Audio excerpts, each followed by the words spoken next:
વિકાબા જાડેજા. બેન, જે આ ઘટના બની છે, કયા પ્રકારની સ્થિતિ હતી જ્યારે આ સમગ્ર આગ ફેલાઈ, ત્યારે આપ ત્યાં હતા, કયા દ્રશ્યો આપણે જોયું? આગ થોડીક જ લાગી હતી, પણ એ લોકો પાસે કઈ સેફટી પર્પઝનું હતું જ નહીં. જો એક્સટિંગ્યુશર કે એવું કઈ હોત તો બી થોડી કન્ડિશન સ્ટેબલ થઈ જાત, આગ એટલી બધી વધત નહીં. એ લોકો પાસે કઈ હતું જ નહીં, નહોતું ફાયર એક્ઝિટ, ફાયર અલાર્મ કે એવું કઈ હતું જ નહીં કે જે ઉપર લોકો હોય એ લોકોને ખબર તો પડવી જોઈએ ને કે આગ લાગી છે. અમે 10 જણા ગયા હતા. અમે બધા નીચે જ હતા, પછી બધા ભાગવા માંડ્યા કે આગ લાગી, બહાર નીકળો બહાર નીકળો. એટલે ત્યારે ખબર પડી કે આગ લાગી છે. આપની સાથે પરિવારમાં અન્ય કોણ કોણ લોકો હતા અને અત્યારે કોણ કોણ મિસિંગ છે?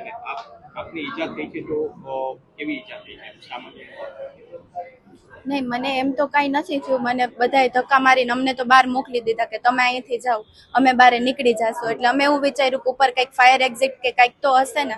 હવે બીજા 2 ફ્લોર એ લોકોએ બનાવ્યા હોય તો કંઈ આવી ઘટના થાય તો એ લોકો એ તો વિચારવું જોઈએ ને કે ફાયર એક્ઝિટ કે કંઈક હોવું તો જોઈએ. પણ ઉપર એવું કંઈ હતું જ નહીં.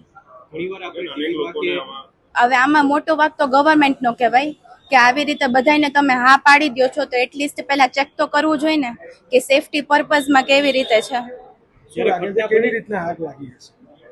વેલ્ડિંગ મશીન એના લીધે ફોમ ને થર્મોકોલ એ બધું આગ જલ્દી પકડી લે. એક તણખલો લાગે તો આગ લાગતા વાર થોડી લાગે. આ લોકોને શું સજા થવી જોઈએ? આટલા લોકોના જીવ ગયા છે સામે, એ લોકોના જીવ જ જવા જોઈએ. શું લાગી રહ્યું છે કેટલા લોકો આ ઘટના થઈ ત્યારે કેટલા લોકો ત્યાં આગળ હાજર હતા અને કયા પ્રકારની સ્થિતિ તમે પ્રત્યક્ષદર્શી છો, તમે કેવી સ્થિતિ ત્યાં આગળ જોઈ? 100-150 જણા હતા અંદર એમાં.